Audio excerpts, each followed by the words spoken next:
السلام عليكم ورحمة الله وبركاته. نحمده ونستعينه ونستغفره ونؤمن به ونتوكل عليه ونعوذ بالله من شرور أنفسنا ومن سيئات أعمالنا من يهده الله فلا مضل له ومن يضلله فلا هادي له ونشهد أن لا إله إلا الله وحده لا شريك له ونشهد أن سيدنا وسندنا وحبيبنا وحبيب ربنا ومحبوبنا ومرشدنا ومولانا محمدا عبده ورسوله الذي أرسله بالحق بشيرا ونذيرا وداعيا إلى الله بإذنه سراجا وقمرا منيرا أما بعد فأعوذ بالله من الشيطان الرجيم بسم الله الرحمن الرحيم وجعلنا من بين أيديهم سدا ومن خلفهم سدا فأغشيناهم فهم لا يبصرون وقال تعالى إذ قالت رب ابن لي عندك بيتا في الجنة ونجني من فرعون وعمله ونجني من القوم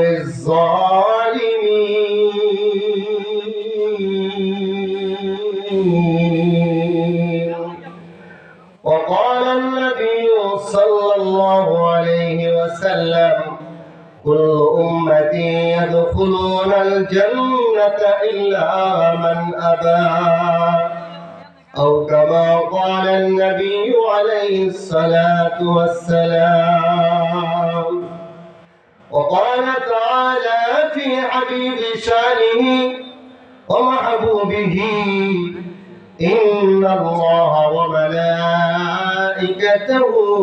يصلون على النبي يا أيها الذين آمنوا صلوا عليه وسلموا تسليما اللهم صل على مولانا محمد وعلى آل سيدنا مولانا محمد কখন যেন ডাকে সে যায় আপন বাড়ি সারিতে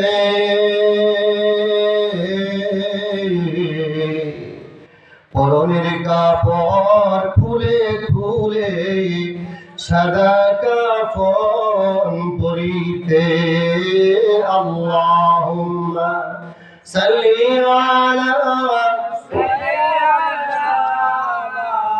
कोई कोई अंगूर रे कोई ने ठने मिला था फूल बोल وعلى آل سيدنا مولانا محمد এ জীবনে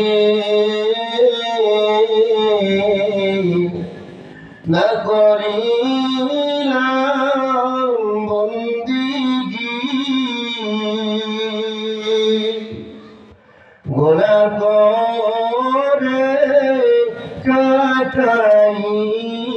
কাটাইলাম জিন্দেগি গুনাহ করে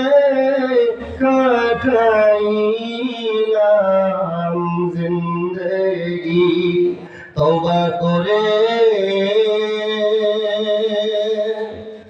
আবার তওবা ভাঙ্গিলাম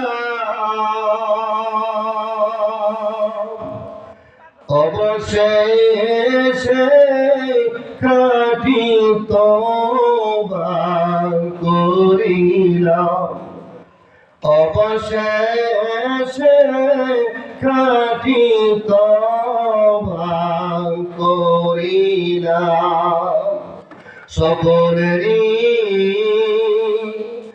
দরজা হইতে ফিরিয়া সকলেরই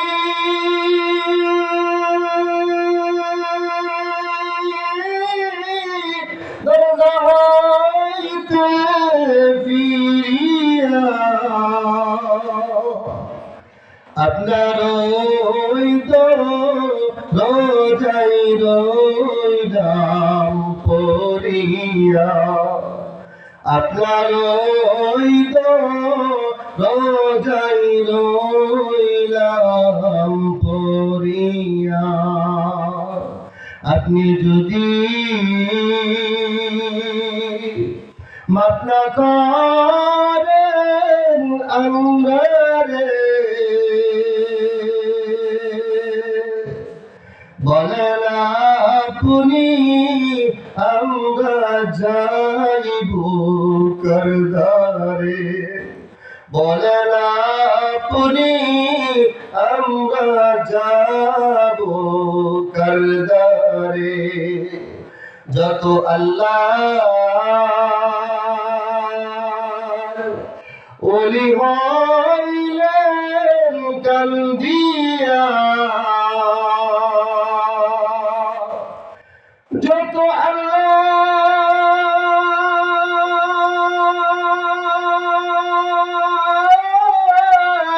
ওলি হইলেন কান্দিয়া গুনাহগার হইল গুনাহ করিয়া গুনাহগার হইল গুনাহ করিয়া এ জীবনে না করিলাম বন্দিগি গুনাহ করে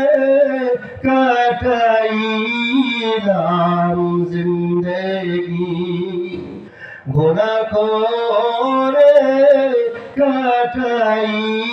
কাটাইলাম জিন্দেগি মারহাবা بلغ العلا بكماله كشف الدجى بجماله حسنت جميع خصاله صلوا عليه وآله سلموا يا قوم بل صلوا على صدر الأمين مصطفى ما جاء إلا رحمة للعالمين الحمد لله তিনগাছিয়া যুব সমাজের উদ্যোগে আয়োজিত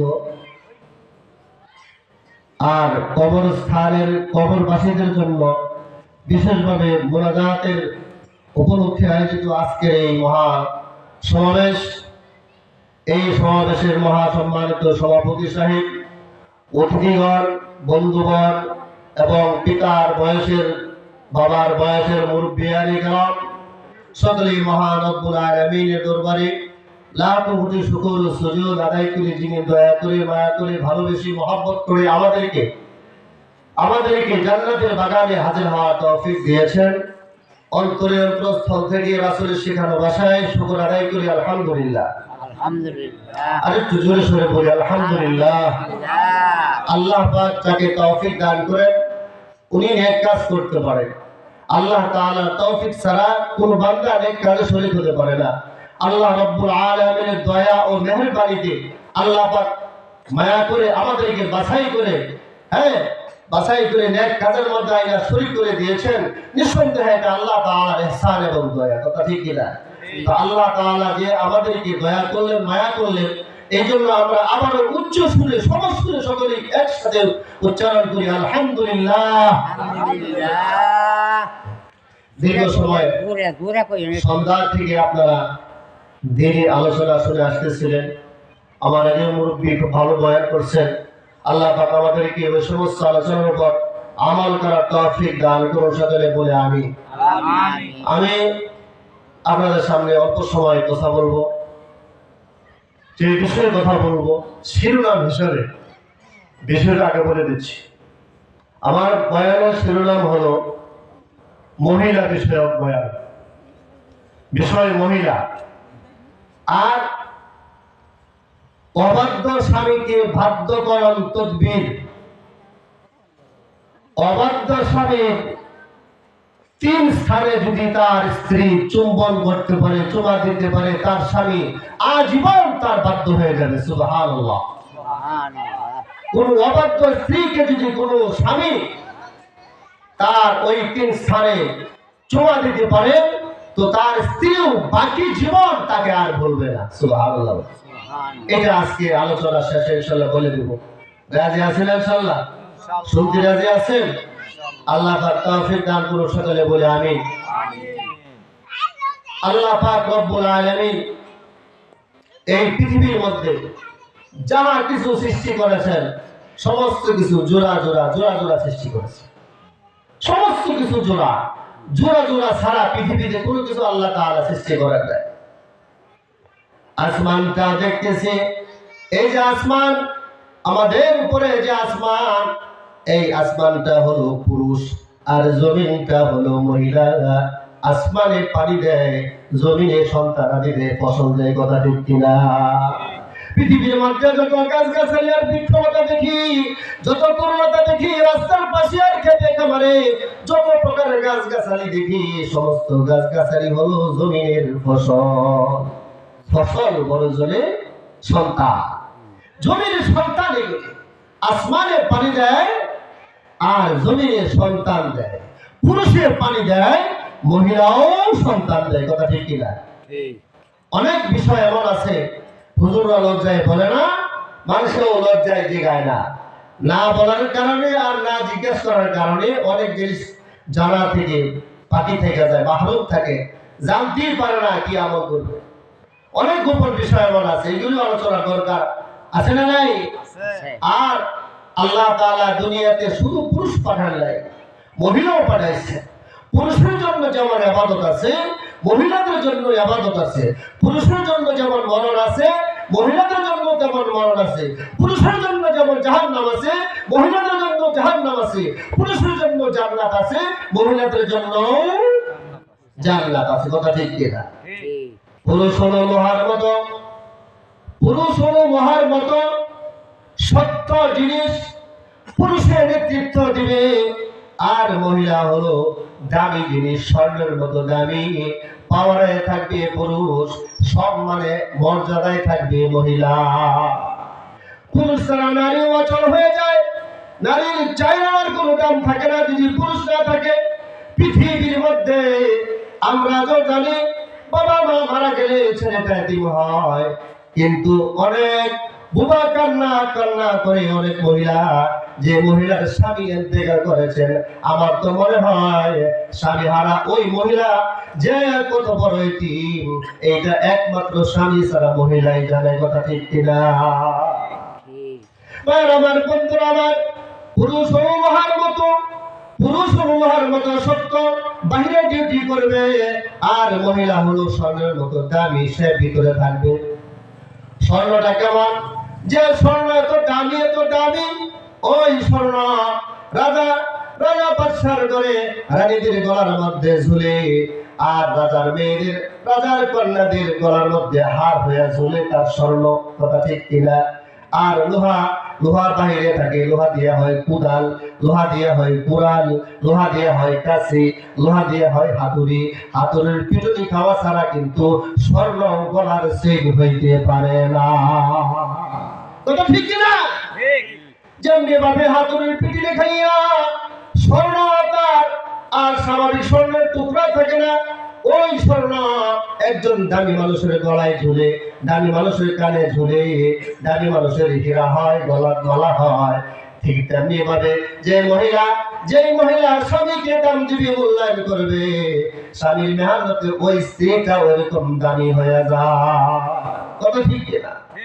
ও ভাই আমার, বন্ধুরা আমার, কোরআনে কারীম আপনাদেরকে শোনাইছি, إذ قالت رب ابن لي عندك بيتا في الجنة ونجني من فرعون। ফেরাউন পৃথিবীর একটা স্বামী ছিল, আর ওই স্বামীর একটা স্ত্রী ছিল, তার নাম হলো, নাম কি? আসিয়া। ওই গরম পানি রাখবো। তার নাম হলো আসিয়া। আসিয়া হলো ওই যুগের বিশ্ব সুন্দরী, ওই যুগের সবচেয়ে সুন্দরী রমণীর নাম হলো আসিয়া। ফেরাউন ওই আসিয়াকে বিবাহ করেছে। ফেরাউনকে কিন্তু আসিয়া ভালোবাসছে, মহব্বত করেছে, স্বামীর ইজ্জত তাকে করেছে, স্বামীর সম্মান তাকে দিছে। সামান্য থেকে সামান্য কোনো ঘটনার কারণে কিন্তু স্বামীকে কোনো প্রকার বেজ্জতি করে নাই, ফোঁটা দেয় নাই, কোনো প্রকারের মন বেজার হয় এমন কোনো কথা বলে নাই। আজকে ও আমার মায়েরা, আমার বোনেরা, ভালো করে শুনুন, আপনার স্বামী তো ফেরাউনের চেয়েও বেশি খারাপ না। আপনার স্বামী খারাপ আমি মানে নিলাম কিছুক্ষণের জন্য, কিন্তু আমি জিজ্ঞাসা করতে চাই, আপনার স্বামী কি ফেরাউনের চেয়েও বেশি খারাপ নাকি? আপনার স্বামী যদি ফেরাউনের চেয়েও বেশি খারাপ না হয়, তাহলে আপনি কেন স্বামীকে অবহেলা করবেন? আপনারা জানা রাখা উচিত, স্বামীর পায়ের নিচে স্ত্রী জান্নাত, স্বামীর পায়ের নিচে স্ত্রী জান্নাত। স্বামী খুশি তো আল্লাহ খুশি। পুরুষরা মসজিদে যায় নামাজ পড়ে, ঈদগাহে যায় নামাজ পড়ে, মাহফিলে যায় নামাজ পড়ে, বয়ান শুনে, টঙ্গীর ময়দানে ইসলামের মধ্যেও যায়, এরকম বড় বড় সেমিনারে ওয়াজ মাহফিলে গিয়া দামি দামি ওয়াজ বয়ান শুনে আসে, সবের কাজ করে আসে। ঠিক কিনা? কিন্তু বাড়িতে বসে থেকে মহিলাটা আদর যত্ন করে, যে একটু খাবার রান্না করে স্বামী আসার সাথে সাথেই গামছাটা আগায় দিবে, পানিটা আগায় দিবে, সালাম দিয়া তাকে রিসিভ করবে। ওই স্বামী বাহির থেকে যত গুণের সব কামায় আনছেন, তার স্ত্রী ঘরে থেকে ওই পরিবার সবের ভাগী হবে। সুবহানাল্লাহ। ও ভাই আমার, বন্ধুরা আমার, স্ত্রী আসিয়া ছিল বিশ্ব সুন্দরী থাকার কারণে তাকে ফেরাউন অনেক ভালোবাসতো, অনেক মহব্বত করতো। কিন্তু ফেরাউনকে আসিয়া ভালোবাসতো ঠিকই, স্বামী হিসাবে মহব্বত করতো, কিন্তু ফেরাউন তো আনা রাব্বুকুম আলা, নিজেকে খোদা দাবি করেছিল। এই জন্য আসিয়া তাকে শুধু খোদা মানতে রাজি না।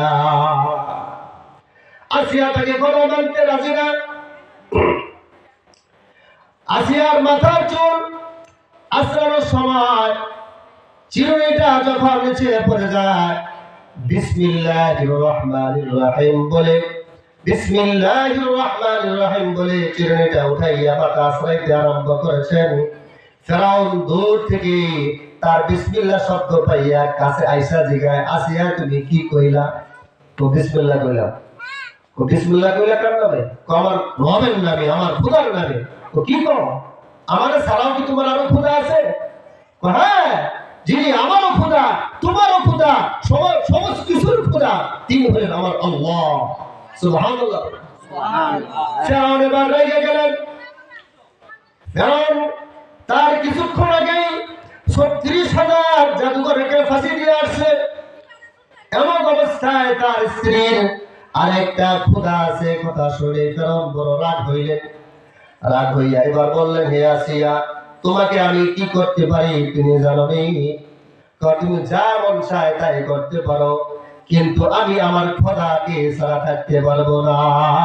আমি আমার খোদার নাম থেকে গুমরাহ হব না। ফেরাউন দৌড় দিয়ে হামানের কাছে গিয়ে বলে, হামান, আসিয়া তো আমার কথা শুনে না। সে বলে, আমি ছাড়াও নাকি তার আরেকজন খোদা আছে? কোথায় নাকি? যদি এই কথা বলে তাকে ঘর থেকে বের করে নিয়ে আসেন, মরুভূমির বালুর মধ্যে নিয়ে তাকে শোয়ান, উত্তপ্ত বালুর মধ্যে শোয়াইয়া সূর্যের দিকে তার চেহারাটা ঘুরাইয়া দিবেন। তারপরে তাকে জিজ্ঞাসা করবেন তার ওই ঈমান সারা যায় কিনা। ফেরাউন তাই করলো, ঘর থেকে বের করে নিয়ে উত্তপ্ত বালুর মধ্যে শোয়াইয়া সূর্যের দিকে চেহারাটা ঘুরাইয়া এবার তাকে জিজ্ঞাসা করে, আসিয়া রে, শেষবারের মতো বল, তোর আরো কোনো খোদা আছে নাকি আমি তোর খোদা? আসিয়া বলে, এরকম নয়, তুমি যদি আরো কোনো শাস্তি দাও না কেন, আরো যত প্রকার শাস্তি তুমি দাও না কেন, আমি রাজা রাজ্যের আরামায় থাকতে পারি, বুক বিলে থাকতে পারি, কিন্তু আমি আমার খোদাকে থাকতে পারবো না।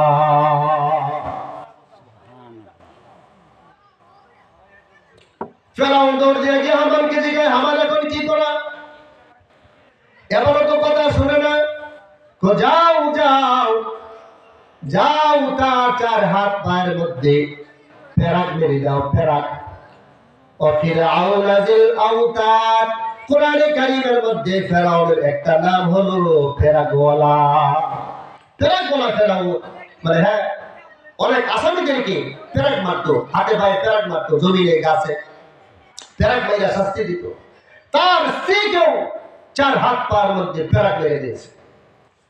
ফেরাক মেরে বিলেট হাতে নিয়া শরীরের মধ্যে বিলেট দিয়া পুষ মারতে মারতে এমন কোন জায়গা বাকি রাখে নাই যে বিলেটের পুষ পড়ে না। আমার বন্ধুরা, আমার এইবার আস্তে আস্তে করে বলার জন্য অফার করলাম। ফেরাউন স্ত্রীর কাছে যা বলে, আছে আরে, তোকে খুব ভালোবাসতাম, কিন্তু আজকে তোর এই অবস্থা। তুই আস্তে করে আমার কানে কানে বলে দে আমি তোর খোদা। আসিয়া বলে, না না না, সম্ভব না, সম্ভব নয়, আমার খোদা তো এমন বোকা নয়, আমার খোদা তো বধির নয়। ঠান্ডা পানি। আমার খোদা তো বধির নয়, আমার খোদা কানে শুনে চোখেও দেখে, আমার খোদা তাআলা আমি যদি আস্তে আস্তে তোমার কানে কানে বলি এইটাও শুনে ফেলবে। আমরা যেখানে আসছি, কথা বলতেছি, শুনতেছি, এগুলি আল্লাহ তাআলা দেখতেছেন কিনা, কথাগুলি শুনতেছেন কিনা? ও ভাই আমার বন্ধুরা, আমার এবার হামান বলে, ফেরাউন রে বলে, হ্যাঁ দুষ্ট, তোমার স্ত্রী আর সোজা হইল না, হেদায়েত পাইল না, তোমার স্ত্রীকে মরণ ছাড়া হয় নাই, একটা পাথর নিয়ে যাও, পাথর নিয়ে তার মাথার উপর ছেড়ে দাও।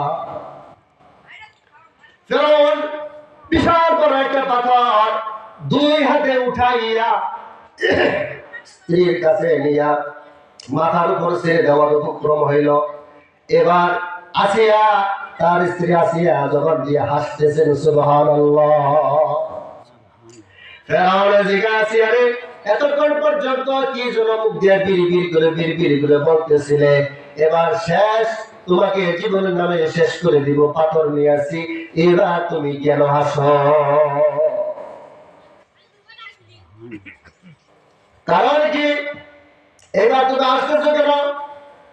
ফেরাউন রে, স্বামী, হ্যাঁ, জীবনে শেষবারের মতো তোমাকে একটা কথা বলি, তুমি বিশ্বাস করবা কিনা জানি না, আমার খোদার কাছে আমি একটা কথা বলেছি। এখন কি কথা বলেছ? আমি আমার খোদাকে বলেছি, আল্লাহ, তুমি যেই জায়গায় থাকো, যেই জায়গাতে তুমি বসবাস করো গো আল্লাহ, তোমার ঘরের পাশে আমার জন্য একটা ঘর বানাও। আর বলেছি আমার স্বামী ফেরাউনের অত্যাচার থেকে আল্লাহ তুমি আমাকে নাজাত দাও, আর জালেম সম্প্রদায়ের আযাব থেকে আমাকে নাজাত দাও। রব্বি বিনি ইনদাকা বাইতান ফিল জান্নাহ ওয়া নাজ্জিনি মিন ফিরআউনা ওয়া আমালিহি ওয়া নাজ্জিনি মিনাল কওমিজ জালিমিন। আল্লাহ তাআলা ও আমার রব, ও আমার আল্লাহ, তোমার ঘরের পাশে আমার জন্য একটা বালাখানা নির্মাণ করো আল্লাহ।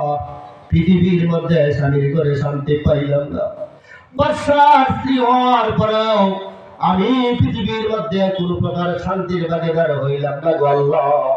আমি তোমাকে ভালোবাসি গো মাওলা, তোমার কাছে আমি থাকতে চাই। একটা ঘর নির্মাণ করো আল্লাহ আমার জন্য, আর ফেরাউনের অত্যাচার থেকে আমাকে তুমি নাজাত দান করো। তো ঠিক আছে, এই দোয়া করছো ভালো কথা, হাসছো কেন? তো আমি হাসি এই জন্য, আমি দোয়া করার সাথে সাথেই আমার আল্লাহ তাআলা ওই যে বালাখানা নির্মাণ করেছেন, জিবরাইল আমিন দিয়ে ওই বালাখানা দুনিয়াতে পাঠিয়ে দিয়েছেন। আমার চোখের সামনে ওই বালাখানা জ্বলতেছে, ওই যে দেখো। সুবহানাল্লাহ, আল্লাহ আল্লাহ, লা ইলাহা ইল্লাল্লাহ, জিকির আল্লাহ আল্লাহ, লা ইলাহা ইল্লাল্লাহ, লা ইলাহা ইল্লাল্লাহ, সুবহানাল্লাহ, আলহামদুলিল্লাহ, লা ইলাহা ইল্লাল্লাহ। সকলে সুবহানাল্লাহ, আলহামদুলিল্লাহ, লা ইলাহা ইল্লাল্লাহ। নবী আমার, নবী আমার, নূরের পুতুল জগৎ করলেন উজালা। রোজ হাসরে তিনি, রোজ হাসরে তিনি করবেন উম্মতেরি ফায়সালা। সুবহানাল্লাহ, আলহামদুলিল্লাহ, লা ইলাহা ইল্লাল্লাহ। সকলে সুবহানাল্লাহ, আলহামদুলিল্লাহ, লা ইলাহা ইল্লাল্লাহ। আরশ কুরসি লৌহ কালাম সৃষ্টি যাহার উসিলা, ঠিক না? আরশ কুরসি লৌহ কালাম সৃষ্টি যাহার উসিলায়, নিজে আল্লাহ খুশি হইয়া নাম রাখিলেন হাবিব আল্লাহ। সুবহানাল্লাহ, আলহামদুলিল্লাহ, জুড়ে লা ইলাহা ইল্লাল্লাহ, সুবহানাল্লাহ, আলহামদুলিল্লাহ, লা ইলাহা ইল্লাল্লাহ, সুবহানাল্লাহ, আলহামদুলিল্লাহ, লা ইলাহা ইল্লাল্লাহ। বারবার বন্ধুরা আমার বলতেছিলাম, পৃথিবীর কোন স্বামী ফেরাউনের চেয়েও বেশি খারাপ নয়। অতএব আমার মায়েরা, আমার বোনেরা, যা যার স্বামীকে যদি আপনি ইজ্জত করতে পারেন, আল্লাহ তাআলার দরবারে আপনার ইজ্জত বেড়ে যাবে।